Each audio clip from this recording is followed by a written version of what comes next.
shalade. Rapapapapapapa. Roduske diske. Rapapapapapa. Rado. Rapapapapapa. Rakoyinde de pos kalaba. Rapapapapa solo boyo. Plus de toi encore. Plus de toi encore.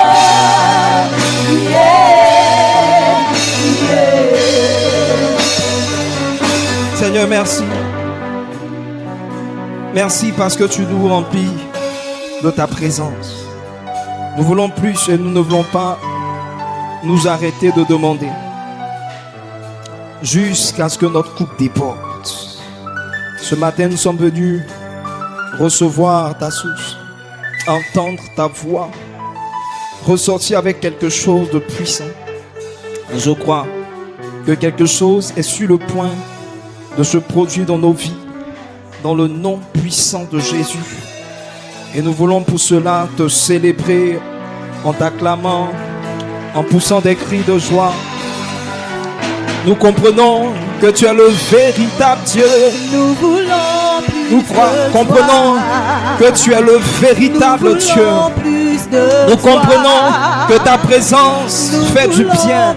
Rabababa Sherebos, Randos Kalish Kalos Salise, Rabababa Randos Kerebos Karabia, Rabababa Soloboyo. Nous voulons plus de toi. Nous voulons plus de toi. Nous voulons plus de toi. Nous voulons plus de toi. Nous voulons plus de toi. Nous voulons plus de toi. Oh, si tu veux plus de Dieu, est-ce que tu peux le célébrer? Rabale Soloboyo, Shele Kurabise, Marabababa Sharala Salare. Nous voulons plus de toi. Alléluia. Maintenant, je voudrais que tu regardes un frère, une soeur à côté de toi, que tu lui dises combien de fois tu es heureux, heureuse de la voir. Dis ma soeur, je suis content de te voir ce matin. Regarde un autre frère, dis mon frère, je suis vraiment content de te voir ce matin. Alléluia. Est-ce que quelqu'un peut encore célébrer le Seigneur?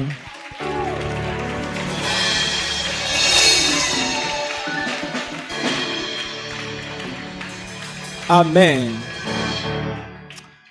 Aujourd'hui, nous sommes bénis. C'est le meilleur jour de la semaine, dimanche. Qui a pour meilleur jour de la semaine, dimanche?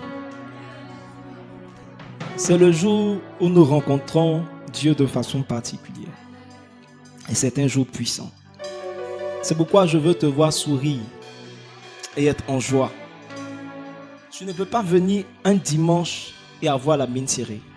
Si tu as un voisin qui a la mine serrée, dis voisin, qu'est-ce qui se passe dans ta vie? Amen. On peut s'asseoir dans la présence de Jésus. Ce matin, nous voulons continuer sur notre lancée. Nous avons commencé un puissant thème depuis quelques semaines. Vous savez, il y a une chose qui est importante. Philippiens 3, le verset 1 dit une chose. Il dit, je ne me lasse pas de vous écrire ces choses. Je ne me lasse pas de vous écrire ces choses. Si le monde dit que la répétition est pédagogique, nous qui sommes spirituels, nous ne disons pas les mêmes choses. La répétition pour les chrétiens est salutaire. Il dit au reste, mes frères, réjouissez-vous dans le Seigneur. Je ne me lasse point de vous écrire les mêmes choses. Et pour vous, cela est salutaire. Donc, pour le Seigneur, pour des chrétiens, la répétition est quoi? Salutaire. Et lorsque tu es dans une église qui a l'opportunité de prêcher un thème sur plusieurs semaines, c'est vraiment pour que quelque chose puisse être développé en toi. C'est pourquoi ne sois pas pressé qu'on change de thème. Si c'est les thèmes, on en a. Alléluia.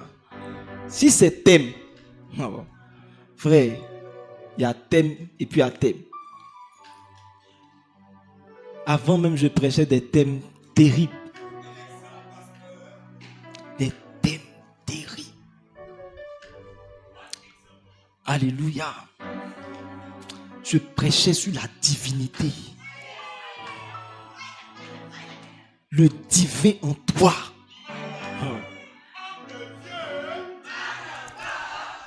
Je prêchais de ces thèmes, frère. Maintenant, Dieu veut poser, Dieu veut asseoir. Nous sommes dans l'année des solides fondations.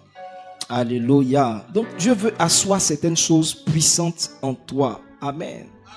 Et donc, c'est pourquoi tu ne dois pas être pressé de changer de thème. Alléluia. Nous parlons donc depuis quelque temps de chercher premièrement le royaume. Qu'est-ce qui nous a amené à cette notion de chercher premièrement le royaume? C'est la compréhension du fait que nous avons des besoins. Nous avons tous des besoins. Qui a des besoins ici? Qui a des besoins? Alléluia. Est-ce qu'une page peut suffire pour dresser tous tes besoins? Les gens qui vont prendre des cahiers étudiants de 300 pages pour écrire tous leurs besoins. Besoins là, on en a. On a tous des besoins.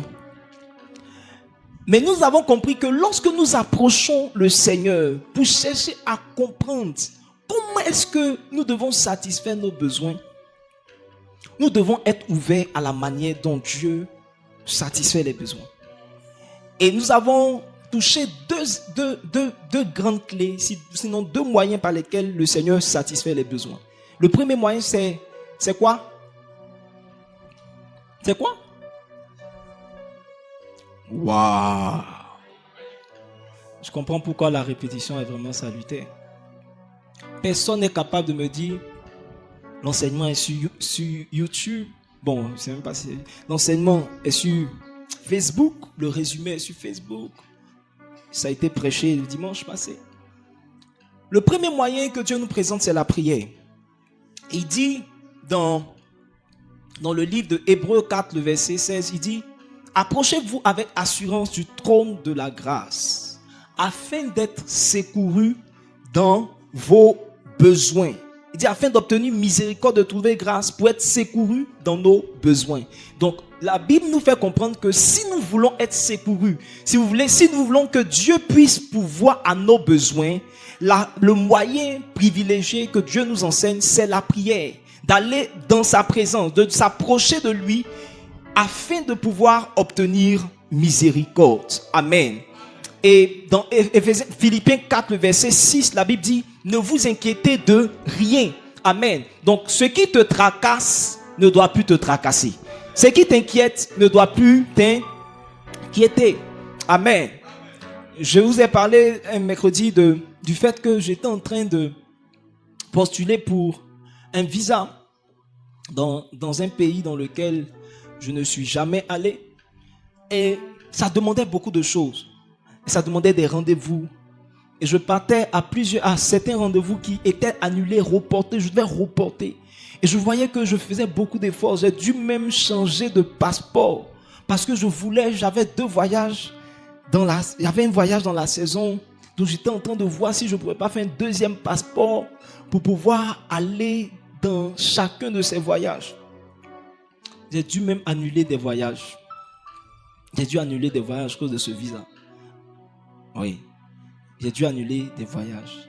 Vous ne me verriez pas aujourd'hui si je n'avais pas annulé un voyage. Ouais. J'allais en Belgique cette semaine-là. Et j'ai dû annuler ce voyage. Quelqu'un d'autre est allé à ma place. On dirait que tu voulais aller à ma place. Hein. Je sens que ton voisin était chaud pour ce voyage-là. Et j'ai laissé, après, la même semaine, on devait partir c'est-à-dire on devait quitter la Belgique, aller en France, à Valence. Il y a des endroits que je te souhaite. Tout ça, j'ai dû annuler pour cet important visa. Et j'étais vraiment tracassé, j'étais préoccupé. Je bougeais, je faisais beaucoup d'efforts. Et j'ai entendu la voix du Saint-Esprit me dire, lâche prise. Lâche prise, c'est-à-dire, laisse-moi gérer. J'ai envie de dire à une personne, Dieu te dit aujourd'hui, laisse-moi gérer. Ce qui te tracasse, ce qui fait que tu t'inquiètes, tu bouges. La Bible dit, il parlait à Marthe. Il dit, Marthe, tu t'inquiètes et tu t'agites pour beaucoup de choses. Beaucoup de personnes sont là, mais ils s'inquiètent, ils s'agitent pour beaucoup de choses, pour leurs études. Comment ça va se faire? Dieu te dit aujourd'hui, lâche prise. Tu ne sais pas comment tu vas manger même aujourd'hui. Dieu te dit, lâche prise. Il veut gérer. Le problème, c'est que tu as tellement géré les choses que le Seigneur n'a pas pu intervenir. Et le Seigneur me disait, lâche prise. Lâche prise.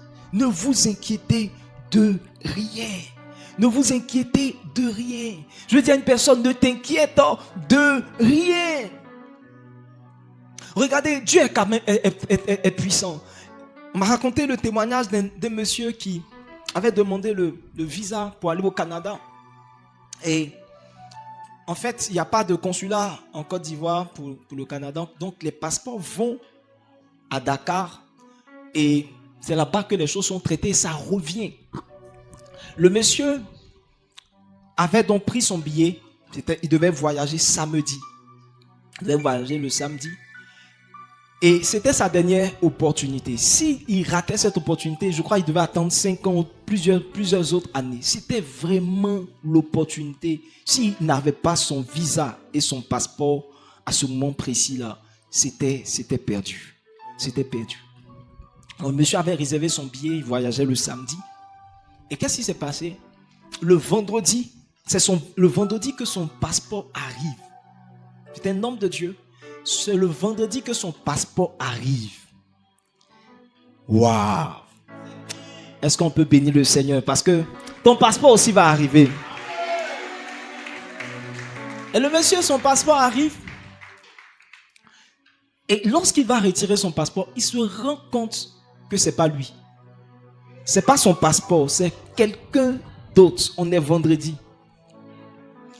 Et les gens commencent à chercher. Ils se rendent compte que son passeport est au Kenya. Quelqu'un d'autre a pris son passeport. La personne est au Kenya. Et puis lui, il a le passeport d'un Camerounais.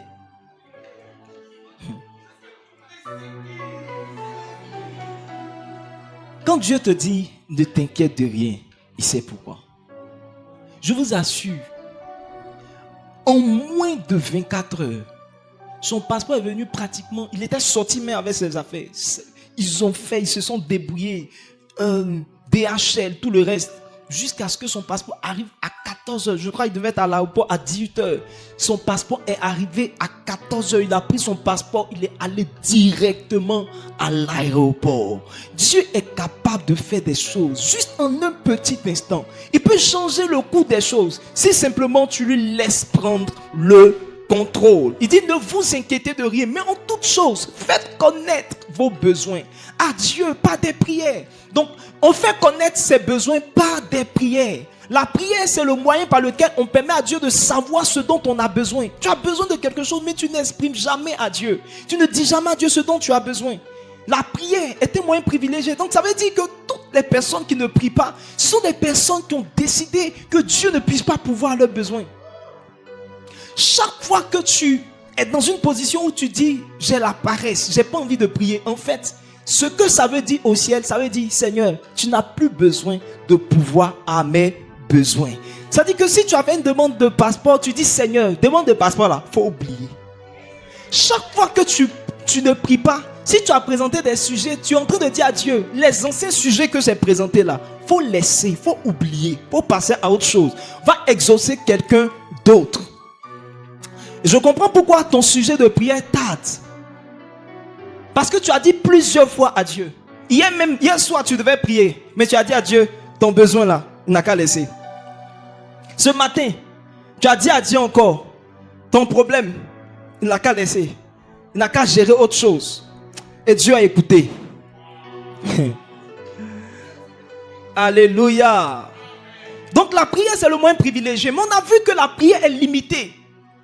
On a vu que la prière, si c'est la prière seulement, la prière est limitée. La prière a plusieurs limites. On a parlé des limites de la prière. On a dit que, par exemple, la prière, en fait, est limitée parce que Dieu va te donner en fonction de ce que tu lui présentes. En fonction des besoins que tu lui présentes. Si tu pries pour telle chose, il va le faire. Si tu ne pries pas, il ne va pas le faire. Mais on sait que dans la réalité, on ne peut pas présenter tous ses besoins. Personne ne peut présenter tous ses besoins à Dieu. Non seulement on n'y pense pas, mais je vais dire que le temps matériel ne suffit pas pour pouvoir présenter tous ses besoins. Je vous ai dit que l'une des choses pour lesquelles les gens ne prient pas, c'est le souffle de vie. Tu ne pries pas pour le souffle de vie. Pour toi, c'est naturel. Ça vient naturellement. Tu te lèves le matin, tu bénis Dieu. Tu peux bénir Dieu pour le souffle de vie, mais tu ne pries pas pour le souffle de vie. Mais tu as besoin du souffle de vie. Ou bien tu n'as pas besoin du souffle de vie. Tu as besoin, on va dire, c'est le besoin primaire. Le premier besoin que tu as. La première chose dont tu as véritablement besoin, le souffle de vie. Parce que si tu ne vis pas, tout le reste est mort. Mais tu ne pries pas pour le souffle de vie. Donc si Dieu devait te donner seulement en fonction des sujets que tu présentes, c'est sûr qu'il y a beaucoup de choses pour lesquelles tu ne serais pas exaucé. On prie pas, beaucoup ne prient pas pour la protection. Demander à Dieu de nous protéger, etc., etc. Donc la prière, bien qu'elle est puissante, pour permettre à Dieu de connaître nos besoins et pour être secouru, la prière est limitée. La deuxième limite dont nous avons parlé, c'est que Dieu nous donnera à la dimension de ce que nous demandons. Il dit demandez et l'on vous donnera. C'est-à-dire la dimension avec laquelle tu demandes des choses. Si tu demandes un salaire de 100 000 francs, on te donnera un salaire de 100 000 francs. On ne te donnera pas plus. Alléluia. On ne te donnera pas plus. Alors que le Seigneur veut te donner plus. Alléluia. Dis avec moi, le Seigneur veut me donner plus. Alléluia. Gloire à Dieu. Amen. Il y a un passage assez puissant que je voudrais qu'on puisse lire. Amen.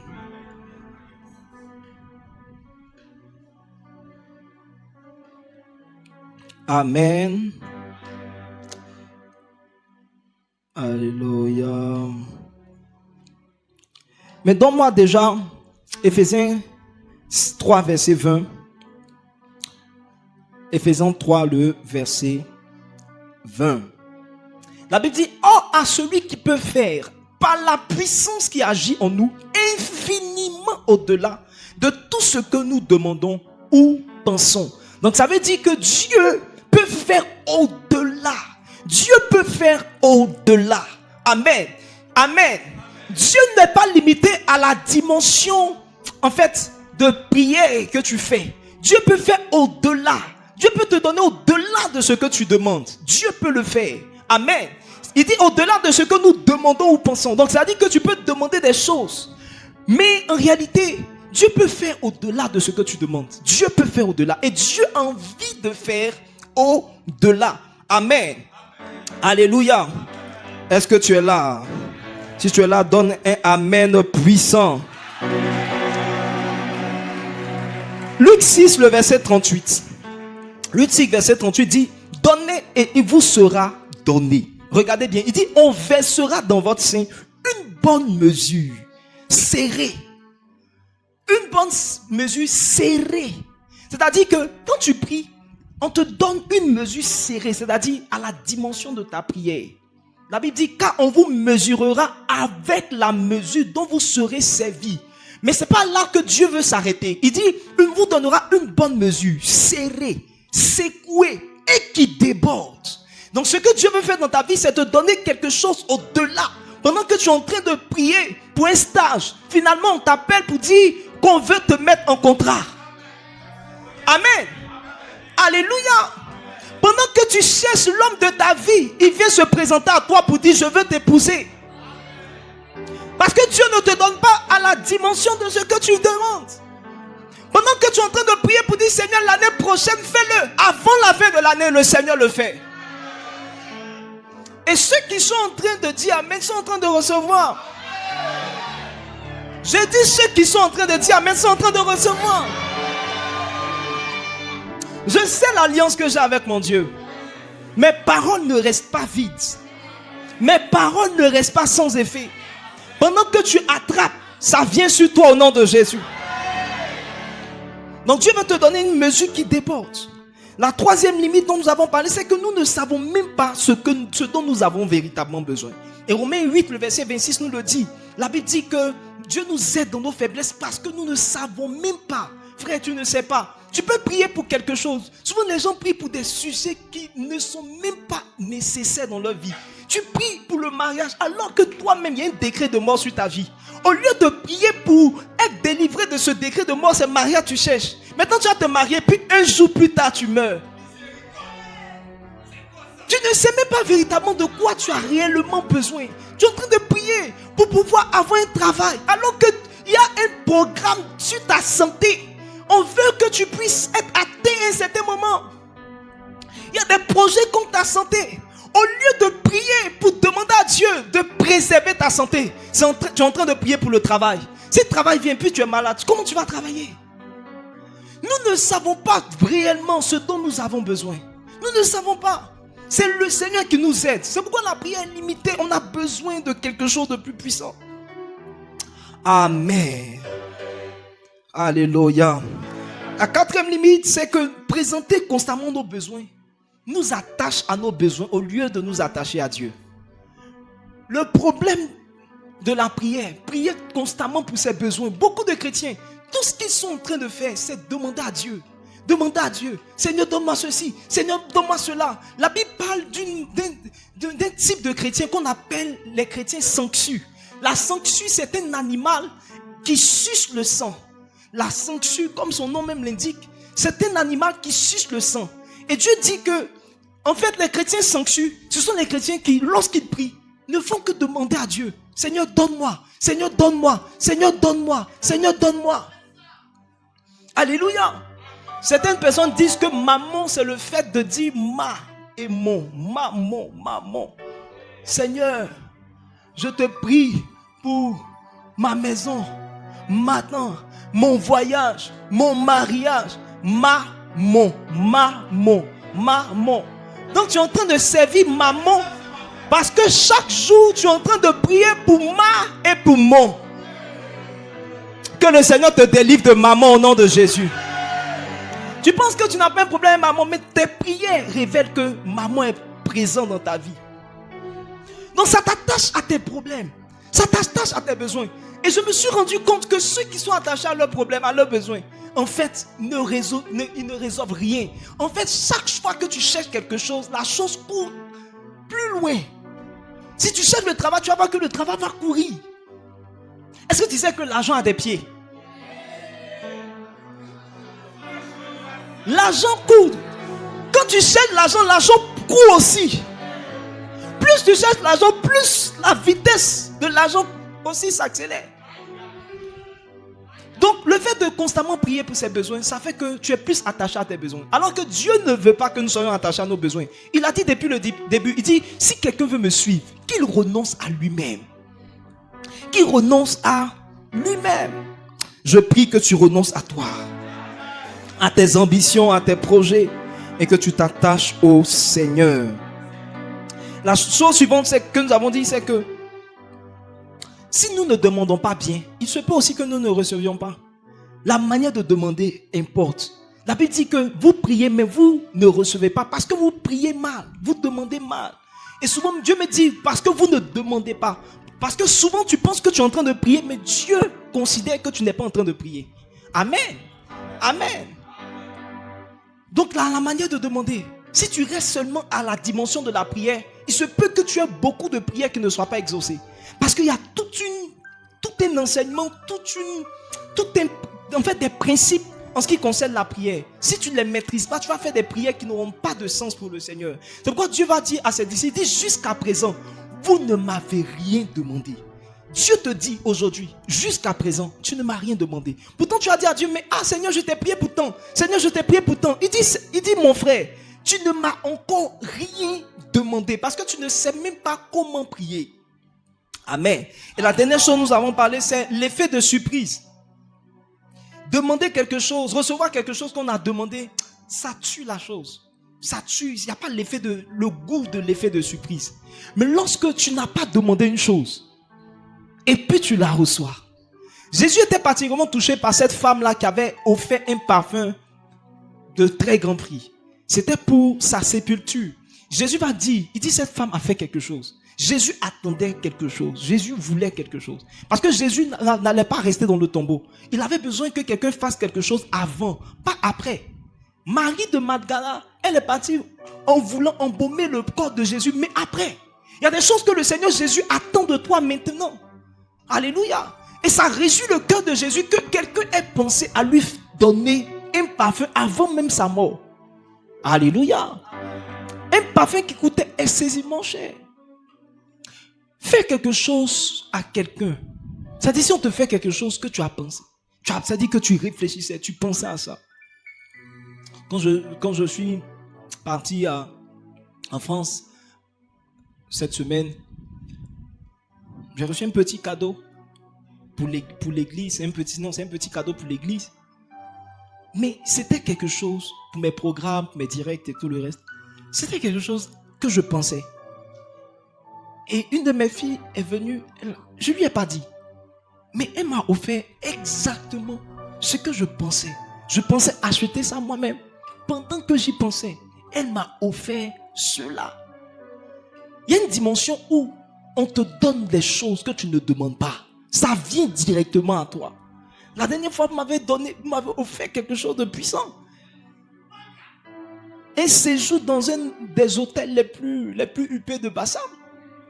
C'était bien. Hôtel pied dans l'eau. Hôtel pied dans l'eau. Ma femme et moi, on était tellement préoccupés par les programmes de l'église qu'on n'était pas très très chaud. Mais après, j'ai regardé ma femme, il dit, ma femme, nous-mêmes là, on a besoin de ça. On fait le malin, mais on a besoin des trucs comme ça. Donc profitons. Après, église là, c'est toujours là ou bien?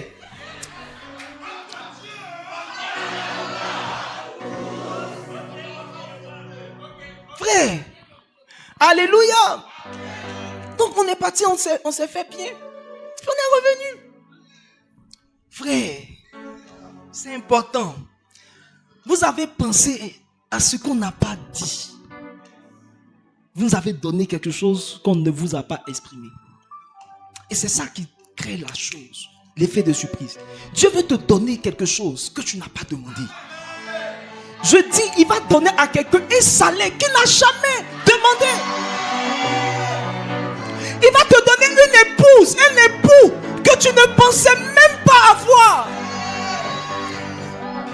Dans ta définition, dans tes critères d'époux, tu ne pensais pas. Tu ne pouvais pas penser qu'un homme allait être aussi calé, aussi doux, aussi bien. Je prie que Dieu te donne ce que tu n'as pas demandé. Qu'il t'apporte quelque chose au-delà de ce que tu as demandé. Infiniment au-delà.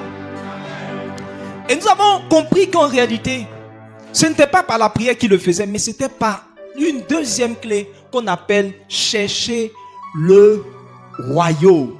Cherchez premièrement le royaume. Dans Matthieu 6, verset 33, il le dit. Il dit, cherchez premièrement le royaume et la justice de Dieu, et toutes ces choses vous seront données par-dessus. Toutes ces choses, tout ce dont tu as besoin, ce que tu ne penses pas, ce que tu n'as pas exprimé de ta bouche, mais tu en as besoin. Dieu veut te donner cela. Vous devez être convaincu que Dieu a envie de pouvoir à vos besoins. L'une des choses que je veux dire avant de rentrer dans ce thème, c'est que vous devez être pleinement convaincu que Dieu veut pouvoir à vos besoins. Vous savez, tant que vous n'êtes pas convaincu de cela, vous allez accepter les mensonges de Satan. Satan est parti dire à Ève, il dit, regarde, Dieu peut te... En fait, le Seigneur ne veut pas te donner quelque chose.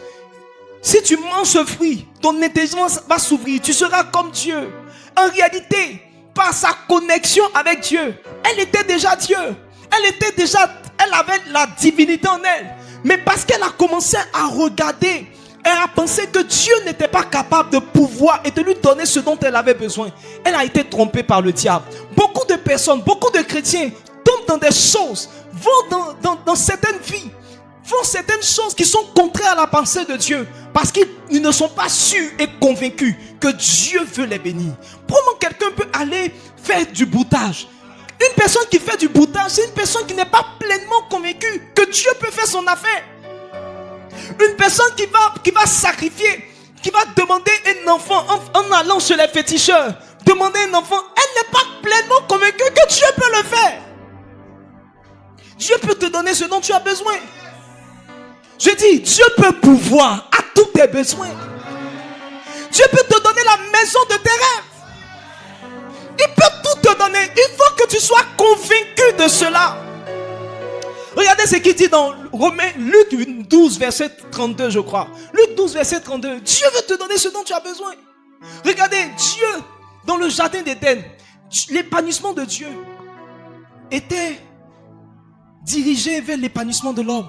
Ce qui réjouissait le cœur de Dieu, c'était que l'homme était heureux. L'homme était épanoui. Dieu va mettre l'homme dans le jardin de délices. Éden signifie délice. C'est-à-dire un jardin où tu es à l'aise. Un jardin où tu as tout ce dont tu as besoin. Un jardin où tout est pourvu. Et c'est cette vie-là à laquelle Dieu nous appelle. Une vie où tout est pourvu. Je prie pour toi afin que tu expérimentes la dimension où tout est pourvu.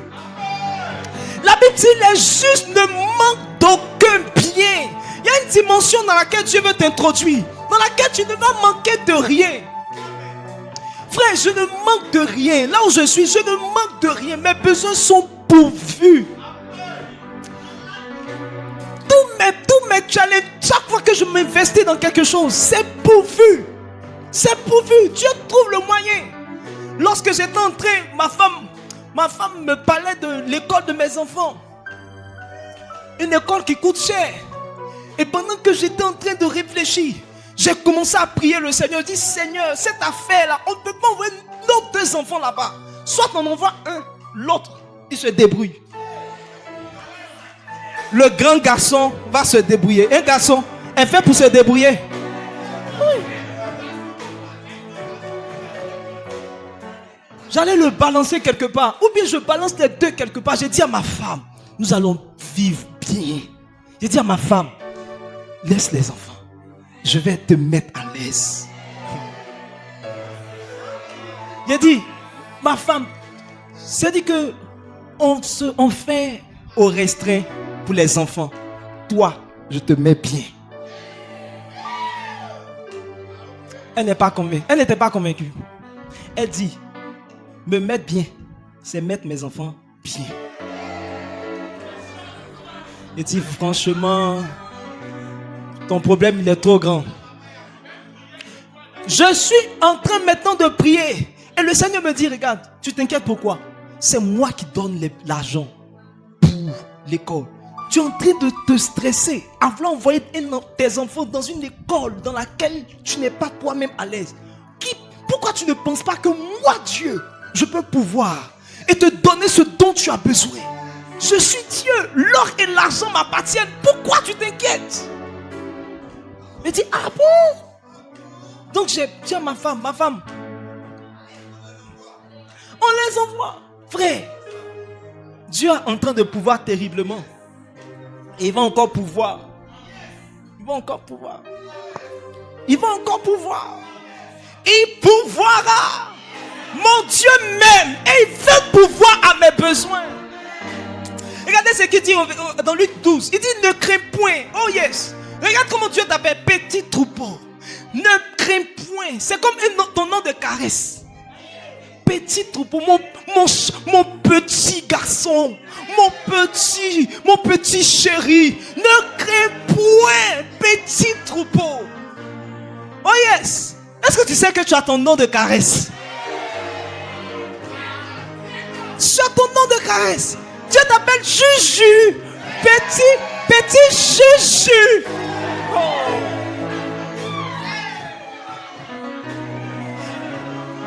Car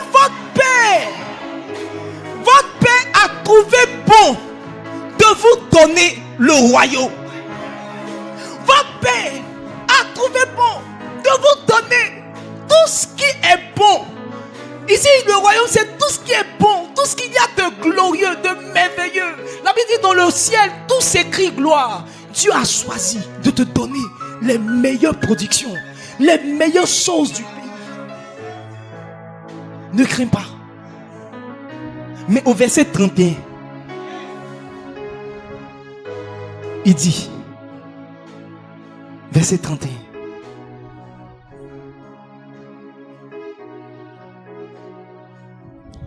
cherchez plutôt le royaume.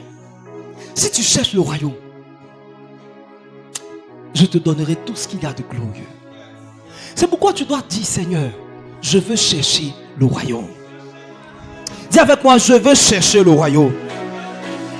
Dis avec moi, je veux chercher le royaume. Donc, chercher le royaume, c'est la dimension où Dieu va nous donner des choses que nous n'avons plus besoin de demander. Dieu l'a exprimé dans le livre de Psaume 127, de verset 2. La Bible dit que vous vous levez le matin et vous vous couchez tard et vous mangez le pain de douleur. Mais il en donne autant à ses bien-aimés pendant leur sommeil. Pendant qu'ils dorment, Dieu leur donne des choses. Sans même qu'ils n'aient prié, Dieu leur donne certaines choses. Il y a une dimension dans laquelle Dieu veut t'introduire, où tu n'auras même pas besoin de prier pour tous les sujets. Mais Dieu va commencer à faire dans ta vie des choses extraordinaires.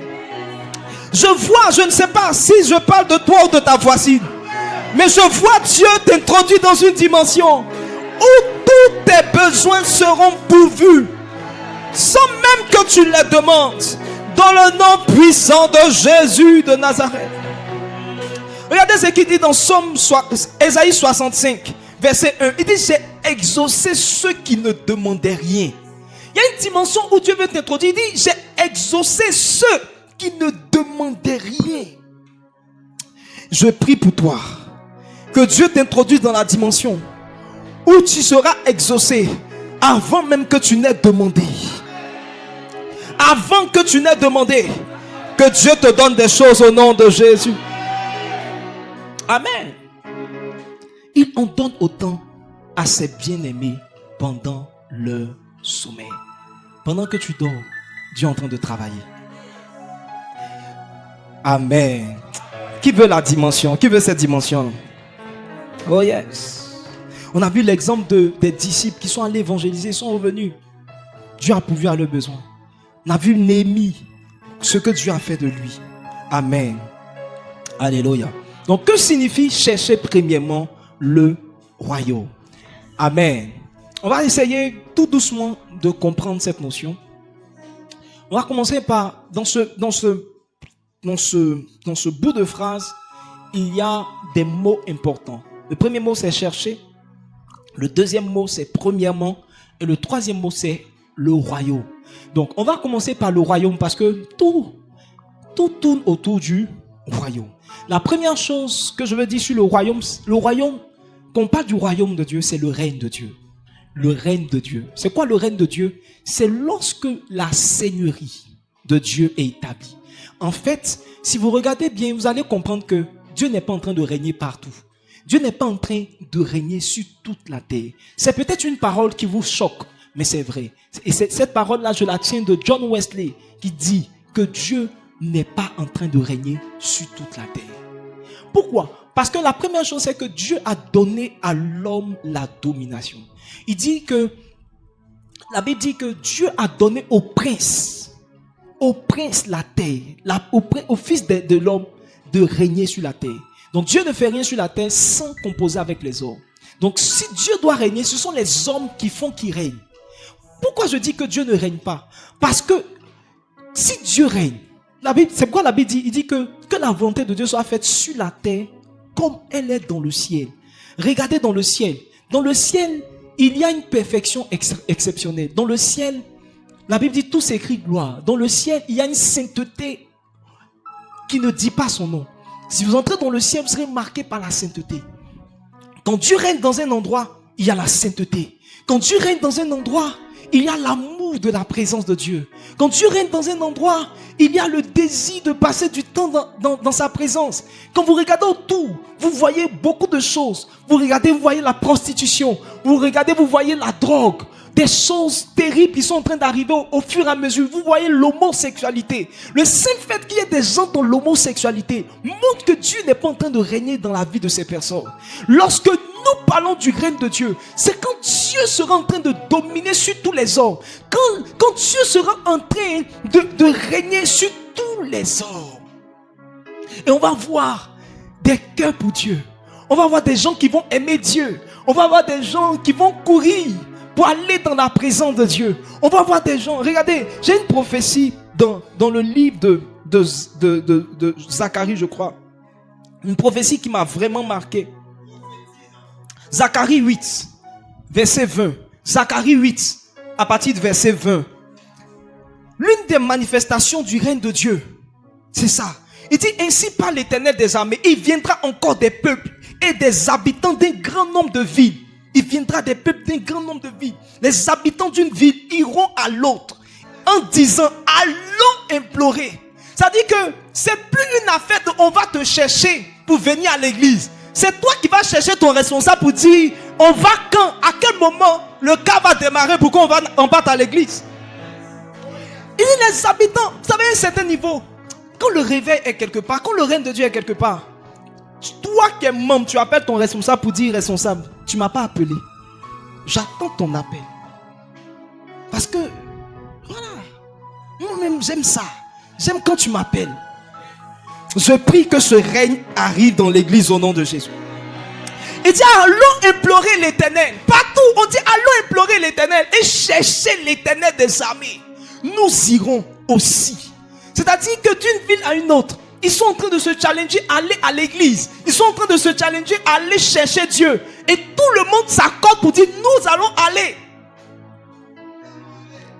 Et regardez, il dit et beaucoup de peuples et de nombreuses nations viendront chercher l'Éternel des armées à Jérusalem.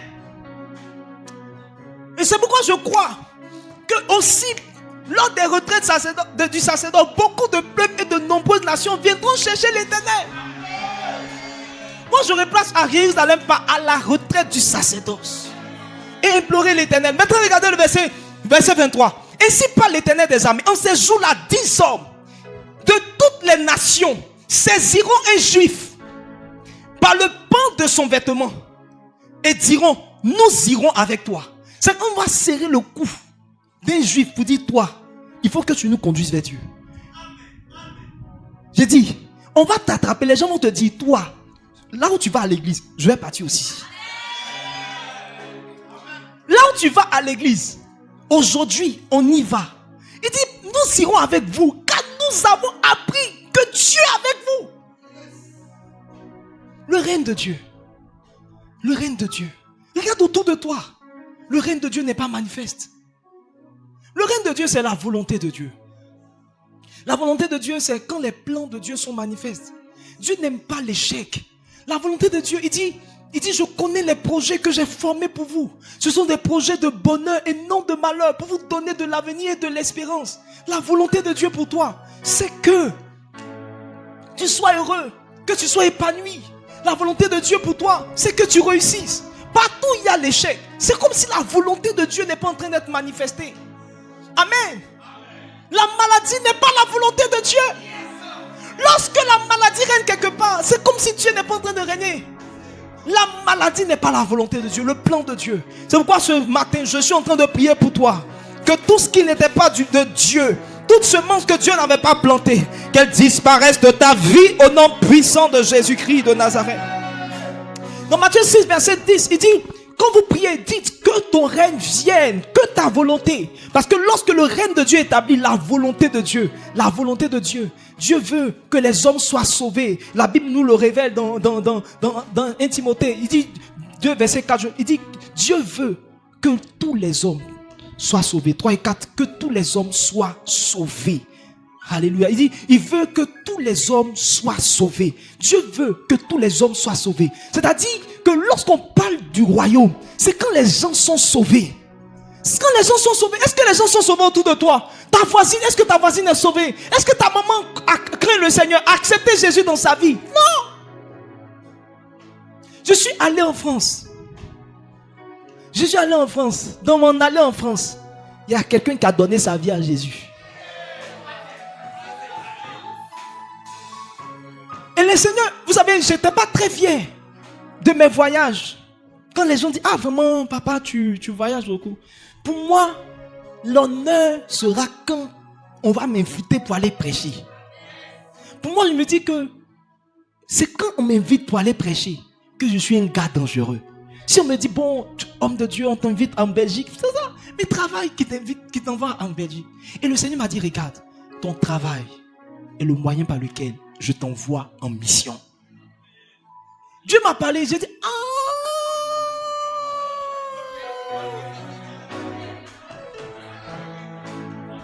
Lundi, j'ai rencontré mes filles. Toutes mes filles de France, je les ai rencontrées le lundi. Le mardi, je suis allé où-même? Je suis allé là où la personne a donné sa vie à Jésus. Le mercredi, je suis allé dans une famille où une femme attendait un enfant, je crois, depuis 3 ans. On a prié le Seigneur, Dieu a fait grâce. Elle a eu son enfant, donc elle voulait que je vienne prier pour l'enfant. Je suis parti prier. En fait, j'ai compris que j'étais en mission. J'ai compris que j'étais en mission. Maintenant, mes missions professionnelles deviennent mes missions ministérielles. Partout où mes enfants se trouvent, je crois par la grâce de Dieu que Dieu va m'envoyer là-bas. Faut partir aux États-Unis, je vais aller là-bas. Si tu vas, je ne sais où, au Japon, je vais aller là-bas. Alléluia. Je suis en mission partout. Donc, c'est pour que les hommes soient sauvés. Autour de toi, est-ce que les gens ont donné leur vie à Jésus? Tu veux que Dieu te donne tout, mais tu n'es pas prêt pour que lui, son règne soit établi. C'est quoi le règne de Dieu? C'est la personne du Saint-Esprit. Dans Romains 14, verset 17, il dit que le royaume, c'est la paix, c'est la justice, c'est la joie. C'est pas le manger, le boire. Non. Les gens pensent que le royaume, c'est manger. Manger. Oh yes. C'est pas le manger et le boire. Mais c'est la justice. La justice. C'est quoi la justice? C'est la volonté de Dieu. Ce que Dieu veut. Ce que Dieu désire. Ce que Dieu demande. La paix et la joie par le Saint-Esprit. Donc chercher le royaume, c'est chercher le Saint-Esprit. Tu arrives dans une saison, tu dois chercher le Saint-Esprit. C'est pourquoi les mercredis, vous devez être là. Les mercredis, c'est spécial Holy Spirit. Nous parlons du Saint-Esprit. Le Saint-Esprit m'a dit, regarde, la Bible dit dans Acte 19, il dit, quand Paul a demandé, est-ce que vous avez, de quel baptême vous avez, est-ce que vous avez été baptisé, est-ce que vous avez reçu le Saint-Esprit après que vous ayez cru? Et les gens ont répondu, mais nous n'avons même pas entendu dire qu'il y a un Saint-Esprit. Et ce jour-là, l'Esprit de Dieu, pendant que je méditais, l'Esprit de Dieu m'a dit, regarde, j'étais en France d'ailleurs. Vous savez, il y a des révélations qui viennent quand tu es dans certains endroits. J'avais jamais vu ça sous ce temps. Mais bizarrement, quand j'étais en France, la révélation m'est venue. Il m'a dit, les gens disent qu'ils n'ont pas entendu dire. Les gens n'ont pas de relation avec le Saint-Esprit. Les gens n'ont pas d'expérience avec le Saint-Esprit. Parce que vous, les hommes de Dieu, vous ne faites pas qu'ils entendent parler du Saint-Esprit. Tu dois parler du Saint-Esprit. Et c'est pourquoi je suis à l'aise les mercredis de parler du Saint-Esprit. Mercredi prochain, nous parlerons du Saint-Esprit. Est-ce que tu es avec moi? Amen. Maintenant, il y a un autre mot. Premièrement. C'est quoi premièrement? Premièrement, ça veut dire d'abord. Dans la version Louis II, on dit chercher d'abord. C'est-à-dire la chose que tu mets avant. D'abord, c'est vraiment un mot que nous connaissons. D'abord, c'est-à-dire qu'avant toute chose, tu dois faire ça. Dans la version parole vivante, on dit en premier lieu. En premier lieu. Quand on dit premièrement, c'est en premier lieu. C'est la première chose. Frère, quand tu te réveilles, quelle est la première chose que tu fais? En premier lieu. Amen. C'est bon, c'est bon. En premier lieu, qu'est-ce que tu fais? Qu'est-ce que tu fais? Est-ce que tu es avec moi? Premier premier lieu, quand tu te réveilles, il y a des gens qui courent vers WhatsApp. Tu n'es pas en train de chercher le royaume si Dieu n'est pas la première personne vers laquelle tu t'en vas. Amen. Est-ce que je peux prêcher? Luc 12, verset 31 dit que premièrement peut être remplacé par plutôt. Plutôt, ça veut dire que tu choisis ça. Au lieu de ça, tu choisis ça. Au lieu de chercher le travail, cherche plutôt le royaume. Au lieu de chercher le mariage, cherche plutôt le royaume. Vous devez comprendre une chose. Ce que vous cherchez qui n'est pas le royaume, vous ne l'obtiendrez pas. Laissez-moi vous dire la vérité. Arrêtez de chercher ces choses. Arrêtez de chercher le travail. Il y a un mot que les gens aiment employer. Chercher, je cherche travail. Je prie que tu sois délivré de cela. Je prie que tu sois délivré de cela. Moi, quand je cherchais pas le travail. Moi, quand ça dit que je postulais et j'ai fait une formation, on m'a fait comprendre que arrêtez de faire comme les autres. J'ai l'honneur de temps. J'ai l'honneur de temps de solliciter. Maintenant, on m'a dit, regarde. D'abord, même au lieu de dire demande d'emploi, on m'a dit, change. Tu mets offre de service. Offre, ça dit que c'est toi qui donnes. Je suis venu vous donner quelque chose. Pas demander un emploi. Je suis venu vous offrir ce que j'ai. Je suis venu vous offrir mes compétences. Je suis venu vous offrir mes services. Je suis venu vous offrir mon intelligence, ma capacité. Est-ce que tu es là? Tu as trop cherché le travail. Maintenant, cherche le royaume. Tu as cherché le mariage. Voilà. Voilà. Tu cherches mari. Voilà. Tu cherches garçon. Il dit cherche plutôt. Au lieu de chercher garçon, cherche le royaume. Au lieu de chercher l'argent. Beaucoup cherchent l'argent. Actuellement, on cherche. Actuellement, on se cherche. Arrête de chercher l'argent. Cherche le royaume. Ça marche. Regarde quelqu'un dit ça marche. Maintenant, chercher. Chercher, c'est quoi? Est-ce que tu as la version français courant? Sinon, la version semeur. Dans la version français courant, on dit préoccupez-vous. Préoccupez-vous. Chercher, c'est se préoccuper. C'est s'intéresser à quelque chose. C'est mettre quelque chose au niveau de sa quête, de sa recherche intérieure. Il dit préoccupez-vous. Dans la version semeur, il dit faites du règne de Dieu votre préoccupation première. J'aime la version semeur. Il dit faites donc plutôt du règne du royaume de Dieu votre préoccupation première. Le royaume de Dieu doit être ta préoccupation première. Pas le travail, pas un enfant. Non, le royaume. Et Dieu va embellir ta vie. Je vois des gens. Dieu va embellir votre vie. Hier j'étais en retraite, je priais le Seigneur, je dis Seigneur, je veux t'aimer davantage. Je veux t'aimer davantage. Je veux t'aimer davantage. Je sens, je vois ce que tu fais dans ma vie. Je veux t'aimer davantage. Je veux t'aimer davantage. Je sais que des gens vont m'honorer de partout. Je sais que des gens vont venir me... Ma vie va aller de gloire en gloire. Parce que j'ai décidé de mettre les intérêts de Dieu. Me préoccuper de ce que Dieu veut, de ce que Dieu demande. Donc, ça m'amène à donner cette première définition, à chercher premièrement le royaume. C'est faire passer les intérêts de Dieu avant nos propres intérêts. Chercher le royaume, c'est quoi? Faire passer les intérêts de Dieu, les intérêts du royaume avant tes propres intérêts. Les intérêts de Dieu avant tes propres intérêts. Ça veut dire t'oublier, oublier tes sujets pour commencer à t'intéresser au sujet de Dieu. Oublier tes préoccupations pour commencer à penser aux préoccupations de Dieu. Qu'est-ce que Dieu veut faire? Qu'est-ce que Dieu, à quoi est-ce que Dieu est intéressé? Qu'est-ce que Dieu veut accomplir? Arrête de te préoccuper de ton sujet. De comment les choses vont se faire. Commence à te poser la question de quoi est-ce que tu as besoin. Est-ce que tu as besoin de quelque chose? Dieu va faire une demande dans le ciel. Je me suis rendu compte que Dieu aussi a des besoins. Je me suis rendu compte que Dieu a des personnes qui recherchent. Dans la Bible dit Dieu cherche énorme. Dieu a des choses, il y a des quêtes, il y a des personnes qui recherchent. La Bible dit que Dieu est en train de poser une question dans le ciel. Il dit qui enverrai-je? Ça veut dire que Dieu cherchait énorme pour l'envoyer. Il y avait personne qui répondait. Est-ce que tu peux comprendre que Dieu a des besoins? Dieu cherche des personnes pour accomplir des choses. Si tu peux dire Seigneur, me voici, envoie-moi, me voici, utilise-moi. Me voici pour aller gagner des âmes. Me voici pour aller prier pour des personnes. Me voici Seigneur. Je sais que tu veux que cette église grandisse. Seigneur, me voici. Qu'est-ce que je peux faire? Tu es assis dans l'église, mais tu ne t'intéresses pas aux intérêts de Dieu. Tu ne t'intéresses pas à ce qui intéresse Dieu.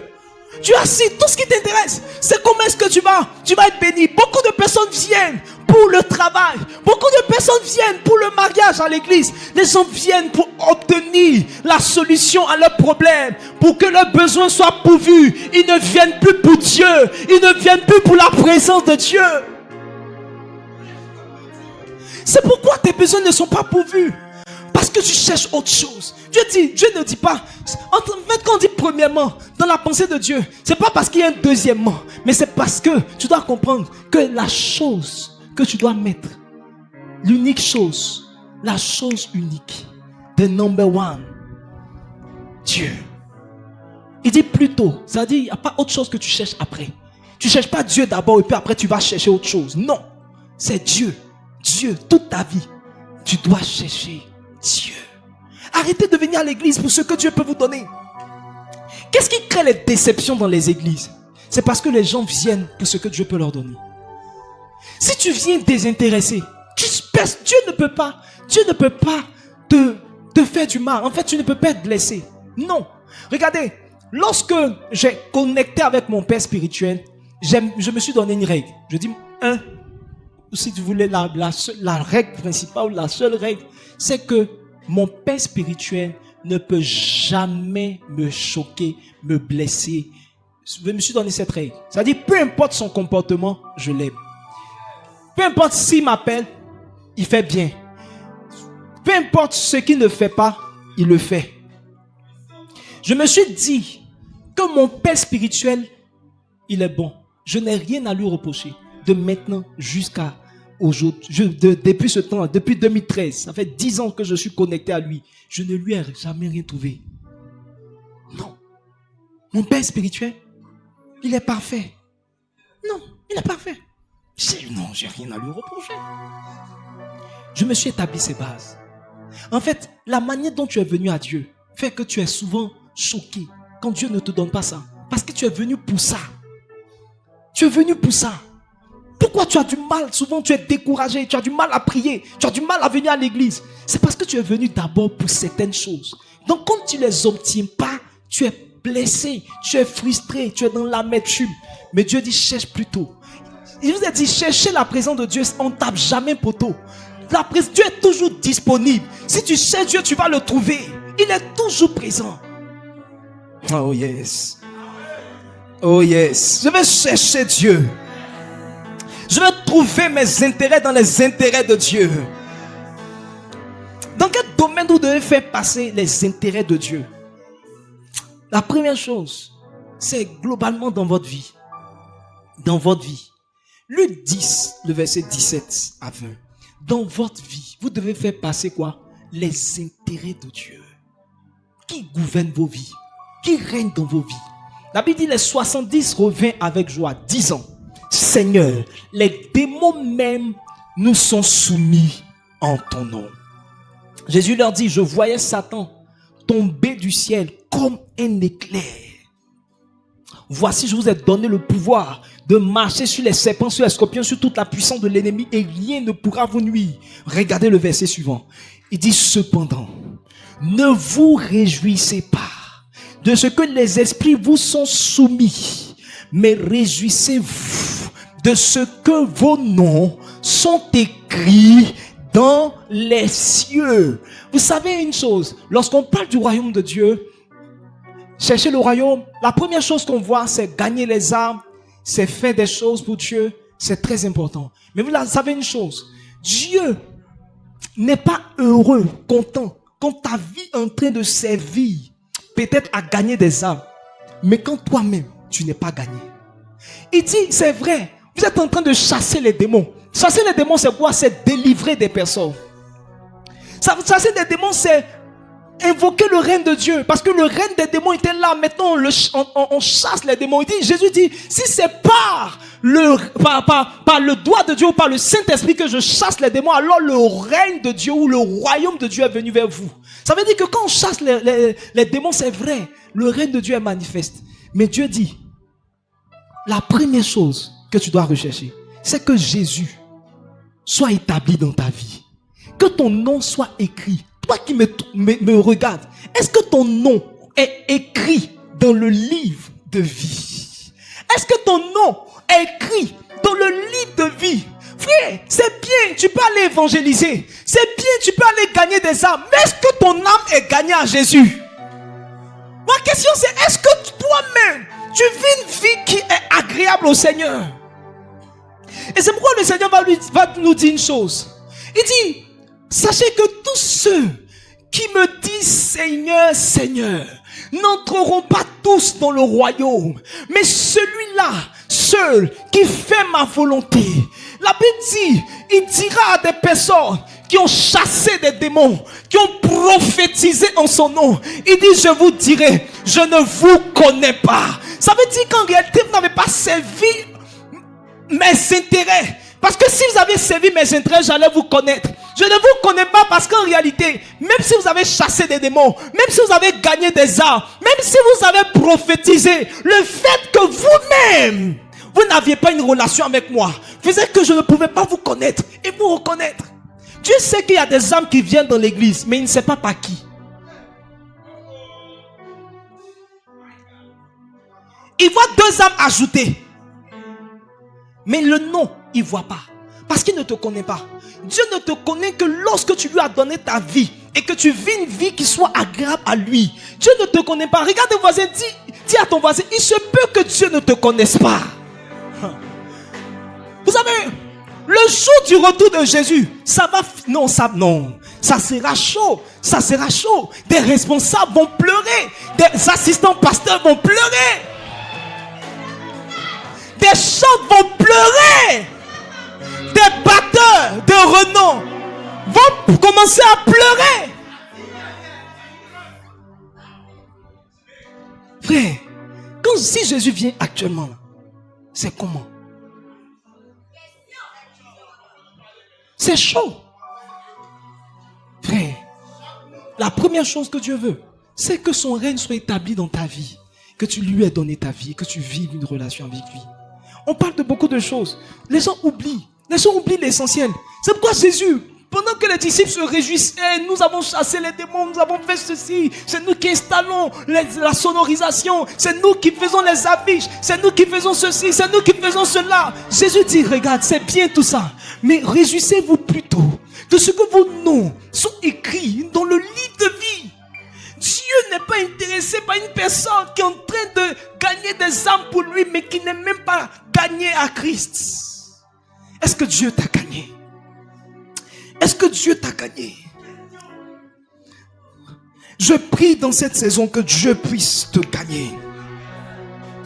L'autre chose, notre domaine, c'est dans notre temps.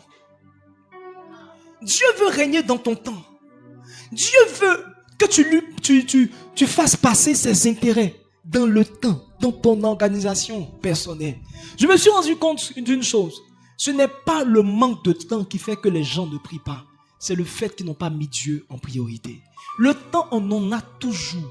Il y a toujours le temps. Quelqu'un a dit, on a toujours le temps pour les choses qui ont de l'importance pour nous. En fait, si Dieu, tu n'as pas le temps de prier, c'est juste parce que ce n'est pas que tu es trop occupé. C'est juste que tu n'as pas mis Dieu en priorité. La Bible parle d'une personne qui régnait, qui était établie au-dessus de beaucoup de responsables, comme un premier ministre, Daniel, il était suffisamment occupé. Mais la Bible dit qu'il arrivait à prier 3 fois le jour. 3 fois le jour. Il était haut fonctionnaire, mais il arrivait à prier 3 fois le jour. C'est pas le temps qui te manque, c'est le fait que Dieu n'est pas encore ta priorité. Il faut que Dieu devienne ta priorité. Il faut que Dieu devienne ta priorité. Arrête de dire je n'ai pas le temps, je suis occupé, je fais un travail difficile. Non, Dieu doit devenir ta priorité. Je me suis rendu compte que souvent même ce n'est pas la fatigue qui fait que beaucoup de personnes n'arrivent pas à prier. C'est juste Dieu. Dieu qui n'est pas leur priorité. Regarde, il y a des choses. Moi, je me suis rendu compte qu'il y a des choses qui me maintiennent en éveil. Et je sais que tu peux aussi témoigner de cela. Il y a des choses quand tu dois faire. Si c'est un truc à rendre, si c'est un truc vraiment avec une certaine pression, c'est comme si tes yeux étaient éveillés. Mais quand c'est Dieu, pourquoi tu as sommeil? Quand c'est la Bible, pourquoi? Parce que la Bible, parce que Dieu n'est pas encore ta priorité. Tu as sommeil, tu dors devant ta Bible parce que Dieu n'est pas encore ta priorité. C'est pourquoi pendant que nous sommes en train de traiter ce thème, tu dois crier à Dieu pour dire Seigneur, je veux faire de toi ma priorité. Je veux te mettre au devant de tout. Je veux te donner du temps. Je veux te donner du temps. La chose suivante, c'est que tu dois mettre Dieu dans tes biens. En priorité, dans tes biens. Dans tes biens. Beaucoup de personnes ont du mal à donner leur dîme à l'heure où je vous parle. Je vous vois, quand vous venez donner vos dîmes, je ne ferme pas mes yeux. Je vois qui vient donner sa dîme. Je vois qui vient donner sa dîme. Regarde, quelqu'un qui ne donne pas sa dîme à Dieu, ça veut dire que Dieu n'est pas à la première place de sa vie. Non, je te dis la vérité. Vous savez, une chose, la Bible dit que là où est ton trésor, là aussi est ton cœur. Là où est ton trésor, l'argent d'une personne montre où son cœur est. L'argent d'une personne montre où son cœur est. Quelqu'un qui a du mal à donner sa dîme, laisse-moi te dire que tu n'es pas encore véritablement chrétien. Oui, Dieu n'est pas encore à la première place. Ton cœur est sur ton argent, non pas sur Dieu. Non pas sur Dieu. Il y a des personnes qui pensent que vous allez flatter Dieu en lui donnant certaines choses. Non, aujourd'hui, c'est certaines personnes qui ne donnent pas même la totalité. Ils disent non, c'est ma dîme. C'est pas ta dîme. C'est pas ta dîme. Dieu n'a pas besoin de ton argent. Il a besoin de ta dîme. La dîme, c'est quand tu dis Dieu, tu es ma priorité. J'ai reçu de l'argent. Maintenant, je te donne. Même il y a une chose qu'on appelle les prémices. Il y a une soeur m'a écrit, elle dit, papa, je viens te donner mes prémices. Mes prémices.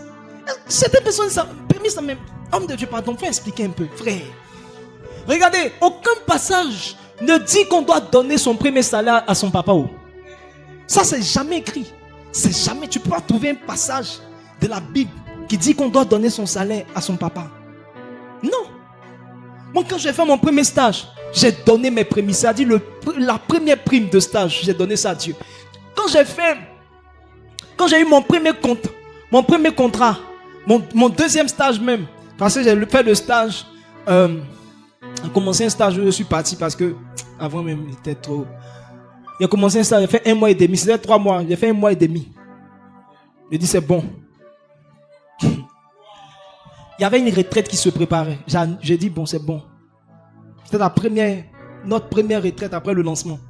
J'ai dit, c'est bon. On m'a demandé pourquoi. C'est personnel. C'est personnel. J'ai laissé le stage dans une bonne entreprise, Petrosi. C'est pas important. Je veux Dieu.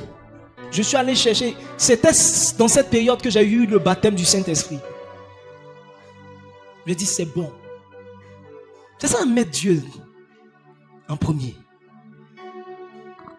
Et j'ai donné aussi les prémices là-bas. Après mon premier stage, j'ai donné mes prémices. Le CDD, j'ai donné les prémices. Quand j'ai eu mon premier CDD, après j'ai eu le CDI, j'ai donné encore mes prémices. Frère, quand j'ai eu mon deuxième CDI, j'ai donné mes prémices. Frère, cette affaire-là, si Dieu est vraiment ta priorité, ton argent va aller chez Dieu. Beaucoup de personnes, regarde, tu es là, tu ne donnes pas ta dîme. Même si c'est 100 francs. Qui t'a dit de te poser la question? Dieu dit, il veut 10%. Si tu as 1000 francs, tu vas donner les 100 francs. Pourquoi tu dis c'est pas beaucoup? Pourquoi tu dis c'est pas beaucoup? 100 francs. Est-ce qu'il t'a dit de lui donner 1000 francs? Ou bien il t'a dit de lui donner... C'est écrit où? Il dit la dîme. Il dit 10%. Ça veut dire si j'ai 10 000, c'est 1000 francs qui est ma dîme. Si j'ai 5 000, c'est 500 qui est ma dîme. Tu n'arrives pas à donner cela à Dieu. Tu n'arrives pas à Dieu. Tu dis non, j'ai trop de problèmes. C'est difficile à la maison. Mes charges, j'ai des dépenses, j'ai des ceci, j'ai des cela. Voici pourquoi ta vie ne change pas. Parce que si Dieu pouvait voir que malgré cela, tu peux lui donner toujours.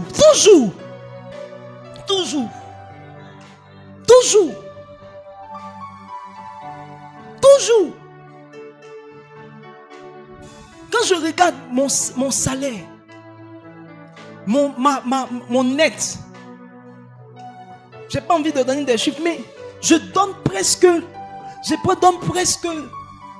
2 fois ce que je devais donner. C'est-à-dire que quand je calcule la dîme, en brut, je donne presque 2 fois de ce que je devais donner. Frère, si Dieu n'est pas la priorité à des choses que tu ne peux pas faire. La chose suivante, pour terminer, un consultant, c'est dans nos choix. Dans nos choix. Dans tes choix, est-ce que Dieu se trouve? Est-ce que dans tes choix, Dieu se trouve? Dans tes choix de vie. Mais dans tes choix d'habillement, dans tes goûts. Sœur, peut-être que tu aimes les habits sexy. Mais ça ne va pas dans les intérêts de Dieu. À un certain moment, quand Dieu est ta priorité, ça veut dire que maintenant, même si tu as des goûts, tu commences à penser à Dieu. Tu commences à penser, ma mère dans la foi dit, quand vous devez sortir, mettez-vous dans un miroir et dites, est-ce que je ne suis pas séduisante? Est-ce que je ne suis pas séduisante? Le pasteur Yannick dit, tu n'es pas belle, tu es séduisante.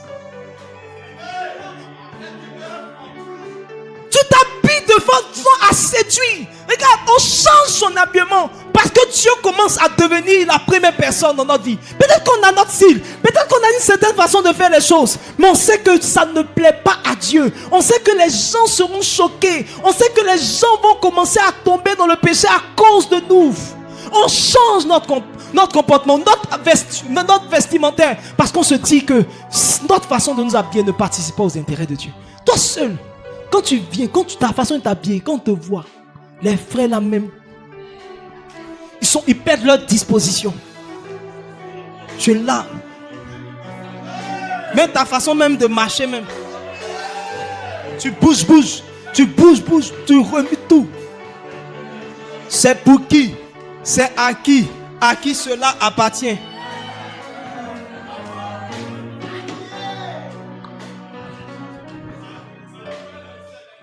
Frère, même les frères. Moi, à partir de 6e, j'ai décidé de ne plus porter de culottes.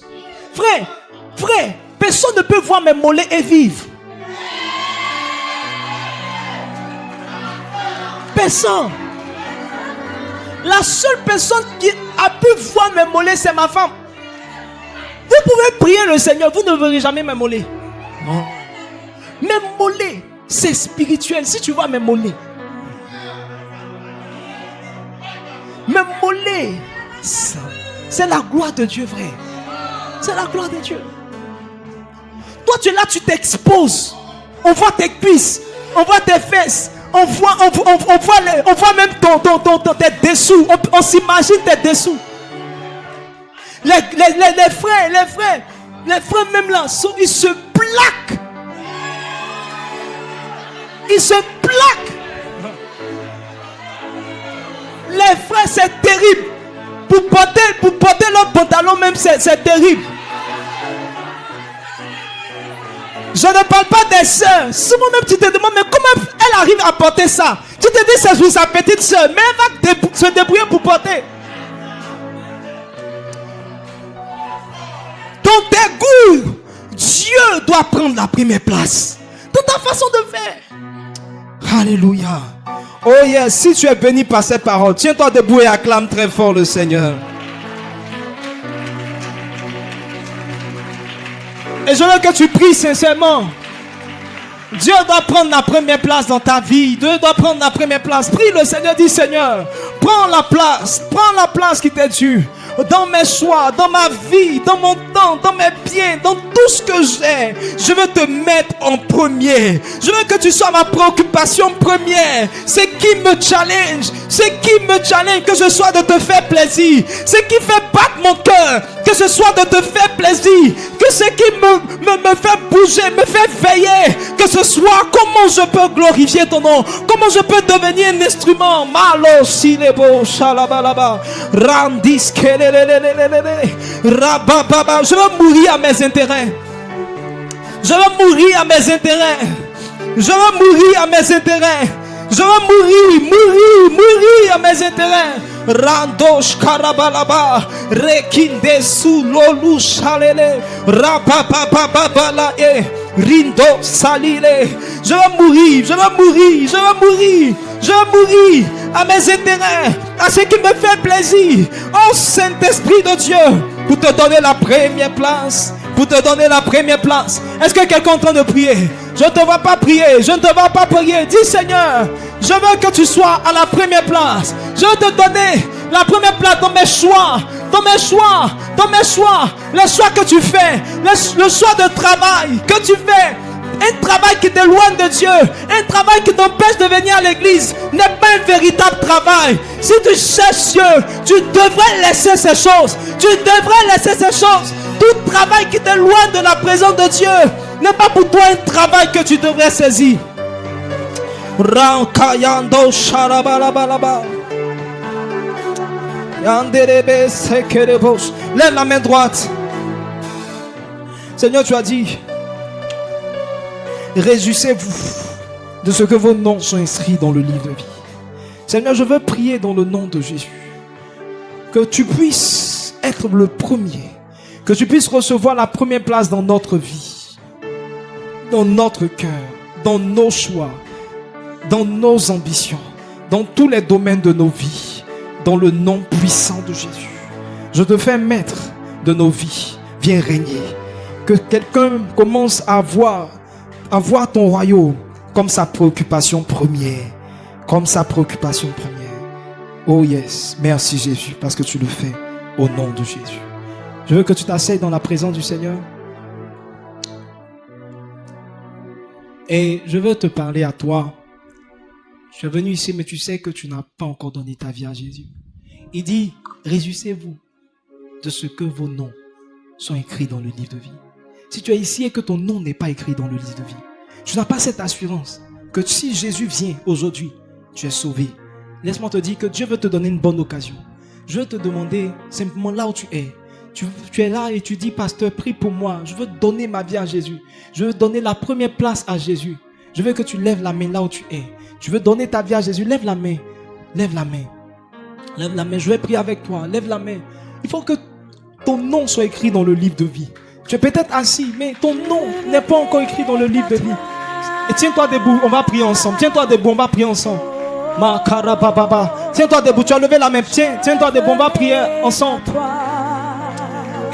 Tiens-toi debout, partout où tu te trouves. Pendant qu'on les encourage, ils se tiennent debout. Ils se tiennent debout. Oh yes, oh yes, oh yes. Oh yes, c'est pour toi que je vais insister encore. Tu dois donner ta vie au Seigneur. Tu dois donner ta vie au Seigneur. Tiens-toi debout encore. La baba chez les beaux souliers.